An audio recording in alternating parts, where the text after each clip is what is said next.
Réputé pour sa beauté et sa nature sauvage, le parc national de Banff abrite également des récits de tragédie. Cette vidéo explore 5 des décès les plus tragiques de l'histoire du parc. Des histoires vraies de personnes dont la vie s'est achevée de manière tragique.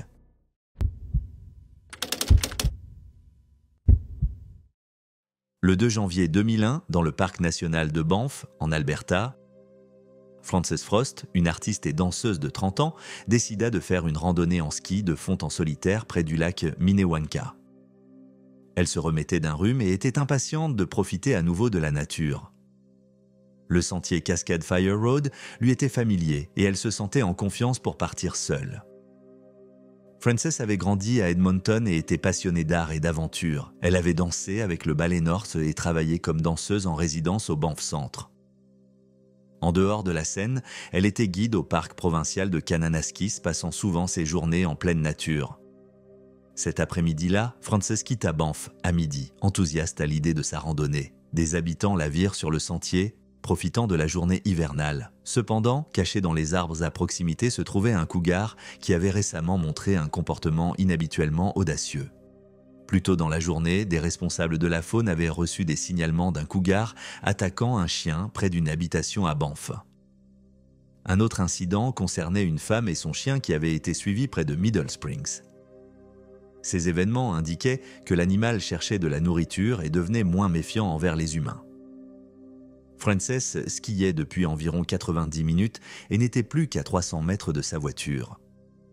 Le cougar l'avait suivie en silence, attendant le bon moment. Alors qu'elle passait à proximité, il attaqua soudainement. Frances se défendit, mais elle était seule, et le cougar la maîtrisa. Un groupe de skieurs découvrit la scène peu après. Le cougar avait quitté les lieux mais revint bientôt vers sa proie. À ce moment, des gardes de Parc Canada arrivèrent et agirent rapidement pour neutraliser l'animal. Les responsables confirmèrent plus tard qu'il s'agissait du même cougar impliqué dans les incidents précédents. Cette attaque fut la première, et reste la seule, attaque mortelle de cougar enregistrée dans l'histoire de l'Alberta. Ce soir-là, les parents de Frances, Laura et Ed Frost reçurent la terrible nouvelle. Ils avaient déjà vu un titre de journal concernant une femme de 30 ans attaquée par un cougar à Banff et avaient tenté de joindre Frances. Leurs pires craintes furent confirmées lorsqu'un policier se présenta à leur porte. Laura parla plus tard du choc d'apprendre que sa fille était la victime. La perte était immense, mais les parents de Frances ne blâmèrent pas l'animal. Ils comprirent qu'il suivait ses instincts, poussés par la faim et la survie. Dans les jours qui suivirent la tragédie, Laura, une scientifique ayant des liens avec des experts de la faune, chercha à comprendre les causes possibles de l'attaque. Des recherches révélèrent que le cougar avait peut-être été affecté par plusieurs facteurs. Cet hiver-là, une pénurie de nourriture avait poussé les animaux sauvages à se rapprocher des zones habitées. Parc Canada avait relocalisé des wapitis pour gérer leur population, ce qui avait peut-être perturbé l'équilibre naturel. Certains experts se demandèrent également si la récente maladie de Frances l'avait rendue plus vulnérable, les prédateurs pouvant parfois détecter la faiblesse. Malgré ces théories, l'attaque restait très inhabituelle. Les cougars évitent généralement les humains et de nombreuses questions demeuraient sans réponse. Pourquoi ce cougar avait-il suivi Frances? Pourquoi avait-il été si agressif? Ces interrogations laissèrent les experts perplexes.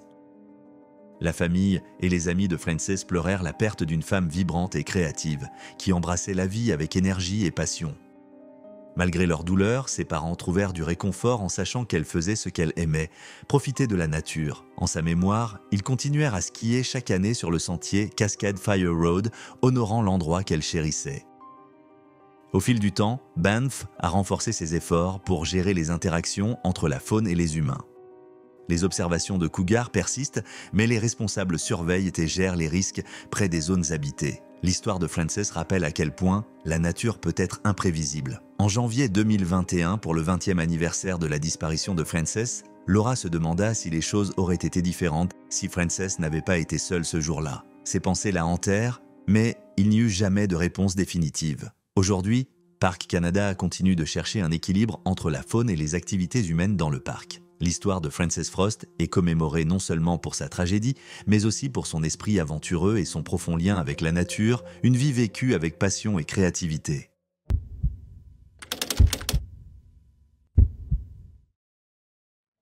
Le 21 juillet 2020, à Calgary, au Canada, Vida Smith, une femme de 69 ans connue pour ses talents de conteur de cartes au blackjack, rencontra son ami et associé de longue date Kevin Barton, alias Chris Lee. Ils avaient travaillé ensemble pendant des années, voyageant de casino en casino pour gagner leur vie. Mais au fil du temps, leur relation était devenue compliquée. Ce jour-là, Vida avait prévu de vendre à Lee un passeport qu'elle avait obtenu de son ex-mari. Il en avait besoin pour contourner les interdictions d'entrée dans les casinos qui le visaient. Le marché était fixé à 10 000 $. Lee remit l'argent, s'attendant à recevoir le passeport, mais Vida lui donna plutôt un acte de naissance.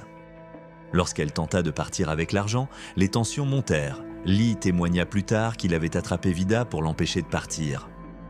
Durant la lutte, il affirma qu'elle était soudainement devenue inconsciente. Paniqué, il vérifia les signes de vie, mais n'en trouva aucun. Au lieu d'appeler à l'aide, il prit une décision radicale. Il plaça son corps sans vie à l'arrière de son VUS. Ce qui avait commencé comme une transaction commerciale prit une tournure tragique. Dans les jours qui suivirent, Lee tenta de brouiller les pistes. Il abandonna la voiture de Vida près d'une entreprise locale et partit avec son propre véhicule.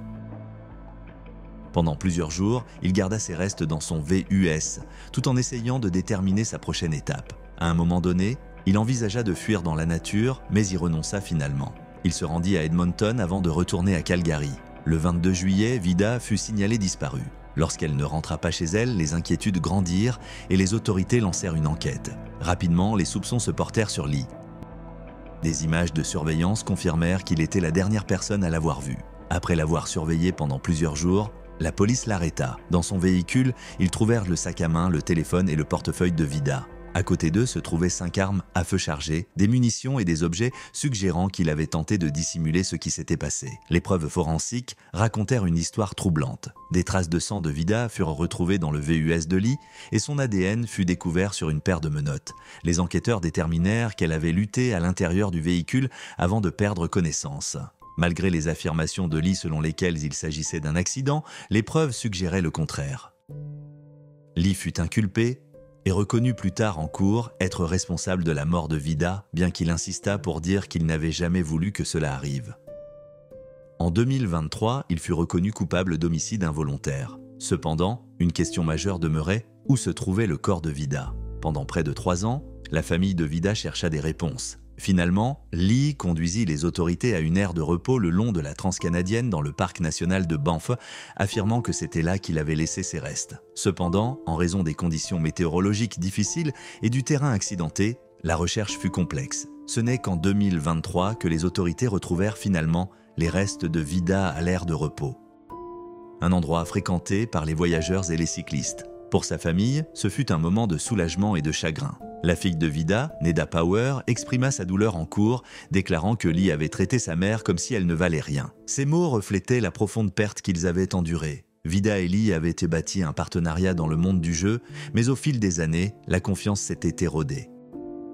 Les difficultés financières, les pressions de la pandémie et la tentative de Lee de développer un dispositif de triche pour les casinos n'avaient fait qu'aggraver les choses. Ce qui avait autrefois été une amitié proche s'était transformé en une série de trahisons aboutissant à une tragédie. Pour la famille de Vida, le chemin vers la justice fut long et douloureux. Les efforts de Lee pour tromper les autorités et dissimuler les preuves n'avaient fait qu'ajouter à leur souffrance. Bien que sa condamnation ait apporté un certain apaisement, elle ne pouvait pas réparer les dommages qu'il avait causés. Lors du procès, les procureurs présentèrent des preuves clés contredisant les affirmations de Lee selon lesquelles il s'agissait d'un accident. Ses tentatives de nettoyer sa voiture, de se débarrasser d'objets cruciaux et d'éviter les autorités montrèrent qu'il essayait d'échapper à ses responsabilités. Son passé de joueur professionnel et ses interdictions répétées dans les casinos ajoutèrent des couches supplémentaires à l'affaire.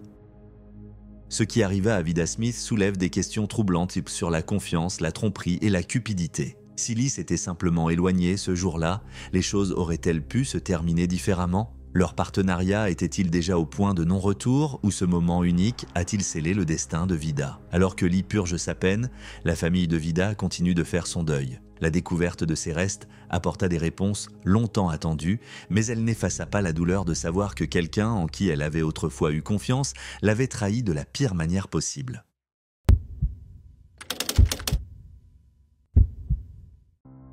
Le 10 janvier 2020, dans le parc national de Banff, le docteur Laura Kosakowski, une médecin de famille de 34 ans de Canmore, partit pour une excursion de ski hors-piste avec son mari, Adam Campbell, et leur ami, Kevin Erjas. Laura, surnommée Kos par ses proches, était une skieuse expérimentée ayant suivi une formation sur les avalanches. Le groupe avait soigneusement planifié ce voyage depuis des mois, faisant confiance à leurs compétences malgré les conditions difficiles. Laura avait réalisé plus de 80 excursions en arrière-pays en 3 ans. Adam, un skieur alpiniste professionnel, était habitué aux conditions extrêmes et Kevin était un guide de montagne certifié avec une formation approfondie sur les avalanches. Ils étaient bien préparés et conscients des risques. Ce matin-là, ils se dirigèrent vers la zone de Hector South le long de la route 93 Nord, un endroit devenu populaire parmi les skieurs. Une chute de neige fraîche avait eu lieu la semaine précédente et les températures avoisinaient les moins 15 degrés Celsius. Les risques d'avalanche étaient modérés en dessous de la limite des arbres, mais plus dangereux à haute altitude.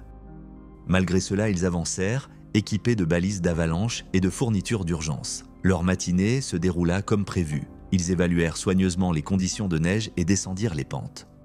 En milieu de matinée, ils décidèrent de faire une dernière descente avant de terminer la journée.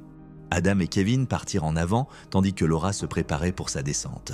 À 11h30, Laura skia sur une pente de 400 mètres, glissant avec fluidité dans la poudreuse fraîche. Adam, voulant une meilleure vue, s'avança sur une crête. Alors qu'il bougeait légèrement, le sol sous ses pieds s'effondra soudainement. En quelques secondes, une énorme plaque de neige se détacha, dévalant la pente. Adam cria pour avertir Laura de l'avalanche. Laura, toujours en train de skier, n'eut pas le temps de réagir avant que la puissante vague de neige ne l'emporte. Adam et Kevin commencèrent immédiatement les recherches, scrutant le chemin de l'avalanche. Mais la neige était trop épaisse. Ensevelissant la pente en un instant, ils activèrent leur balise d'avalanche et commencèrent à chercher son signal. Le terrain était escarpé et la neige profonde rendait la progression lente et épuisante. Après plusieurs minutes tendues, ils localisèrent la balise de Laura et commencèrent à creuser. La neige était tassée, rendant chaque mouvement difficile. Après 45 minutes, ils atteignirent Laura, ensevelie sous près de 4 mètres de neige, froide et sans réaction. Kevin tenta une réanimation cardio-pulmonaire, mais elle ne montra aucun signe de reprise. Ils l'enveloppèrent dans des vêtements supplémentaires et un sac de bivouac, attendant les secours. À 13h30, un hélicoptère de Parc Canada arriva pour les évacuer. Laura fut transportée d'urgence au Foothills Medical Center de Calgary, sa température corporelle dangereusement basse. Malgré un faible battement de cœur, elle ne reprit jamais conscience et décéda le lendemain des suites de blessures internes causées par l'avalanche. Sa perte dévasta sa famille, ses amis et la communauté étroitement liée du ski. Adam, le cœur brisé, décrivit Laura comme une personne aimante, passionnée et pleine de vie. Il partagea comment elle avait été sa source de force, lui enseignant la véritable signification de la joie et de l'aventure. La mère de Laura était en vol de retour de Colombie lorsque la nouvelle éclata. À son atterrissage, Adam la connecta à Laura pour un dernier adieu.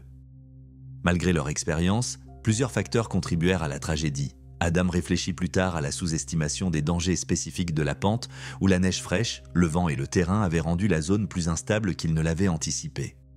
Laura, connue pour son approche prudente en matière de sécurité, n'avait pas porté de casque ce jour-là, quelque chose qu'Adam regretta profondément.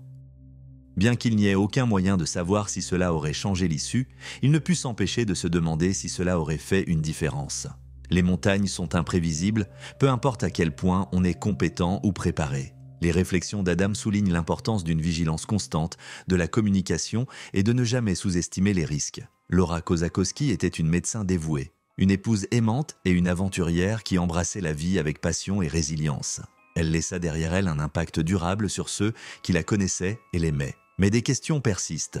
Et s'ils avaient choisi un itinéraire différent, et si l'avalanche avait été plus petite, ou s'ils avaient pris des précautions supplémentaires, les choses auraient-elles pu se terminer différemment si Laura avait porté son casque? Ces questions sans réponse continuent de peser sur ceux qui restent, alors qu'ils se souviennent de la femme qui a apporté tant d'amour et de lumière dans leur vie.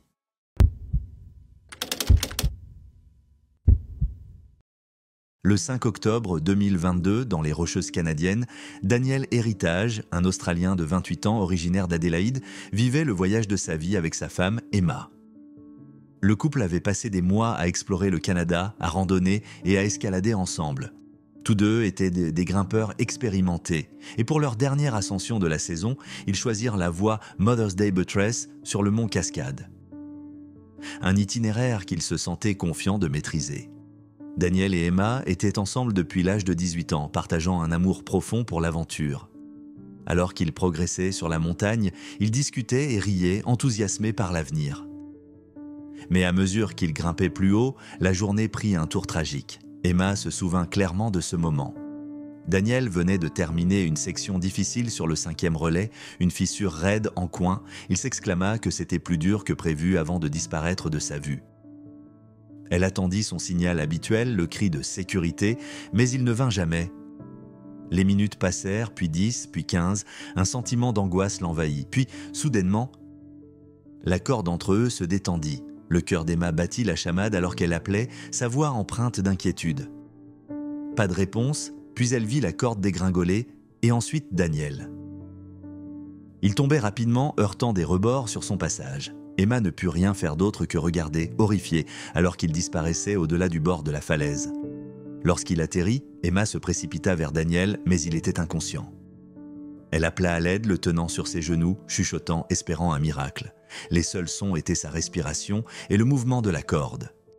90 minutes plus tard, les secouristes arrivèrent et lui dirent de partir en premier. S'éloigner de lui sur la montagne qu'ils avaient escaladée ensemble fut la chose la plus difficile qu'elle ait jamais faite. Plus tard, les autorités examinèrent ce qui s'était passé. Il sembla que Daniel n'avait pas placé de protection supplémentaire après la section raide, supposant probablement que le terrain était devenu plus facile.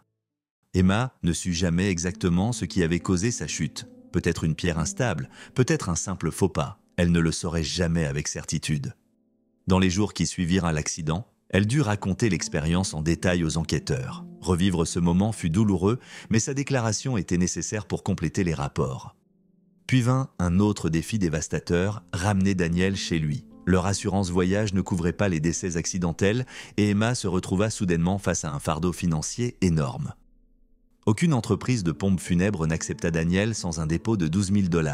La mère de Daniel intervint, payant la somme initiale pour que les arrangements puissent commencer.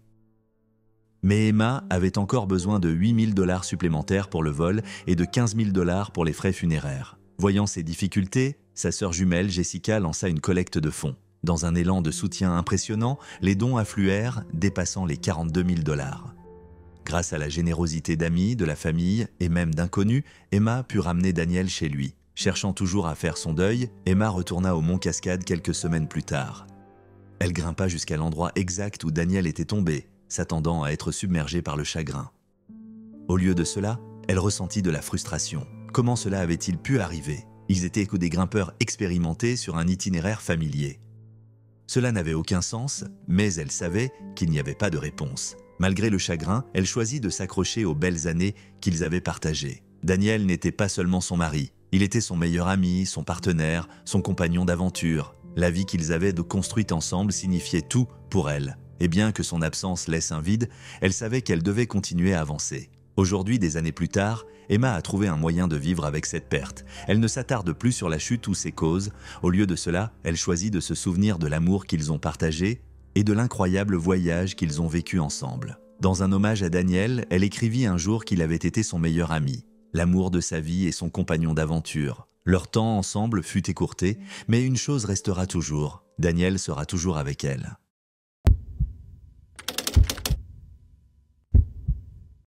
Le 18 avril 2024, dans l'arrière-pays sauvage du parc national de Banff, Rob Copolillo, un guide de montagne chevronné, menait une expédition de ski hors piste dans les Rocheuses canadiennes. À 54 ans, Rob avait consacré sa vie aux montagnes, guidant, enseignant et inspirant les autres. Il n'était pas seulement connu pour son expertise, mais aussi pour son humour, sa gentillesse et sa passion pour la nature. Ce jour-là, Rob guidait un petit groupe de skieurs près du pic Christian, à la frontière entre l'Alberta et la Colombie-Britannique. Le paysage était à couper le souffle mais imprévisible. Sous la neige, des dangers cachés, comme des crevasses profondes, des fissures dans le glacier pouvant s'ouvrir soudainement, menaçaient. Rob, toujours prudent, prit toutes les mesures de sécurité.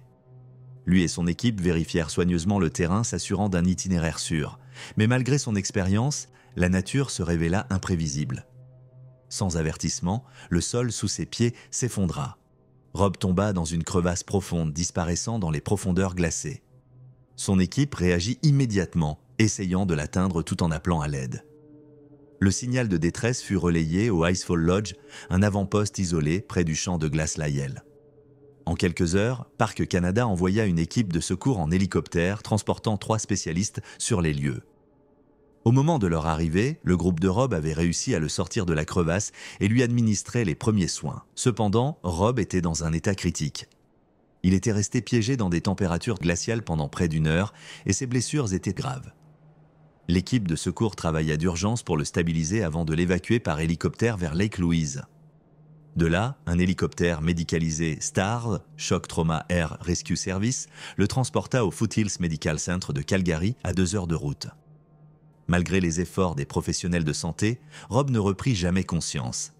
Les conditions extrêmes et les blessures avaient été trop importantes.